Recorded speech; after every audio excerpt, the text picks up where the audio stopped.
अच्छा जी, next topic है the divisions of brain. ठीक है, इससे पहले हमने बात की थी ब्रेन कैसे प्रोटेक्ट होता है। ठीक है, और उसके अंदर हमारे पास मेनिंजेस हैं, वेंट्रिकल्स, सेरिब्रोस्पाइनल फ्लूइड, और फिर हमने उनके फंक्शन के बारे में बात की। अब हम डिवीजन्स की बात करें कि ब्रेन की कितनी डिवीजन्स होती हैं, तो ओवरऑल हमारे पास ब्रेन के 3 मेजर डिवीजन्स होती हैं, fore brain, mid brain and hind brain. ठीक है, फोर ब्रेन क्या है? फोर ब्रेन की फर्दर कुछ डिवीजन्स हैं। ठीक है, मिड ब्रेन की कोई डिवीजन नहीं है। ठीक है, बहुत ज़्यादा डेवलप नहीं होता मिड ब्रेन, जबकि हाइंड ब्रेन की भी डिवीजन्स हैं। तो फोर ब्रेन से हम स्टार्ट लेते हैं। Fore brain is actually the largest part of the brain. So there are different parts of this region.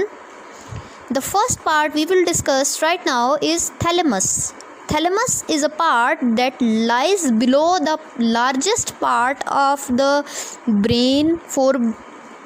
Brain that is cerebrums. जो आपको ब्रेन जब भी आप कभी बनाते हैं तो आप जो क्रिस क्रॉस में जो शेप्स बना रहे होते हो, that is actually the largest part of brain, उसको सेरिब्रम कहा जाता है. ठीक है, तो सेरिब्रम जो है उसके फ़ौरन बाद नेक्स्ट जो पार्ट हमारे पास आता है दैट इज़ थैलेमस. ठीक है, तो थैलेमस जो है it lies just below the cerebrum, और ये असल में रिले सेंटर है. कनेक्शन होता है ब्रेन का स्पाइनल कॉर्ड का, उसके दरमियान में ये आता है. स्पाइनल कॉर्ड नीचे होगी और ऊपर ब्रेन का बड़ा पार्ट यानी सेरिब्रम है, तो ये रिले सेंटर है. ठीक है, तो ये सेंसरी इन्फॉर्मेशन लेता है. ठीक है, बॉडी के पार्ट से, और वो उसको सेंड करता है सेरिब्रम की तरफ. सवाए ये इम्पल्सेस नोज़ से नहीं लेता. ठीक है, except the impulses from the nose. ठीक है, उसके बाद क्या है, इसका रोल क्या है? थैलेमस का अपना रोल ये है, एक तो ये कनेक्शन का काम कर रहा होता है, चीज़ें इम्पल्सेस बिलोवर सेंटर से ऊपर भेजता है सेरिब्रम की तरफ, लेकिन इसका अपना रोल ये है कि ये पेन को परसीव करता है. आपको कोई भी जगह पर पेन होता है तो परसीव आपका थैलेमस करता है, और